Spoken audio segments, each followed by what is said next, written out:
premier de l'histoire. Waouh! Incroyable. Le mois de novembre et son froid quasi hivernal est là. Vous sentez que vous avez peut-être besoin de chaleur humaine. Peut-être cherchez-vous quelqu'un un peu de piquant avec votre moitié. Alors écoutez bien, puisque Axel est parti à la recherche du tout premier exemplaire d'un outil indispensable pour vous, le tout premier porte-jartel. On est alors dans la deuxième moitié du 18e siècle, l'époque, vous savez, où les gens portaient des belles perruques sur la tête. Enfin, quand ils avaient des têtes. En fait, c'est un monsieur qui a inventé le porte-jartel. Moi, je m'imaginais un gars un peu coquin, voire complètement salace derrière tout ça. Genre, tu sais, le marquis de Sade ou Jeffrey Epstein, un truc comme ça, tu vois. Il n'en est rien, hein, il me l'a assuré au téléphone hier. Parce qu'il va bien d'ailleurs à Jeffrey. En vérité, c'est le philosophe prussien Emmanuel Kant qui a inventé le porte-jartel. Et ouais, Emmanuel Kant. Emmanuel, ou Manu, hein, comme on l'appelle quand on a un diplôme. On le connaît tous, bien évidemment, à cette table, bon, excepté si vous avez une vie. À l'époque, les hommes comme les femmes portaient tous des bas, des collants en fait, hein. Le problème, c'est que les collants, c'est un peu comme une pomme sur la poire de Newton.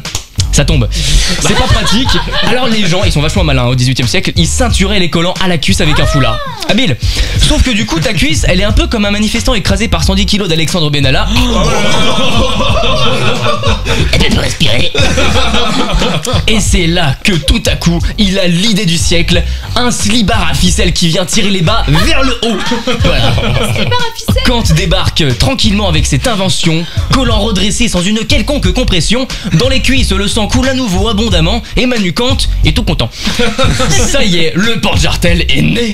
C'est fou parce qu'en fait, il est très loin du profil de la sexitude auquel on attribue ce vêtement aujourd'hui, hein, on est d'accord. Non, le bonhomme est surtout connu pour des livres longs comme le Talmud ou un viager.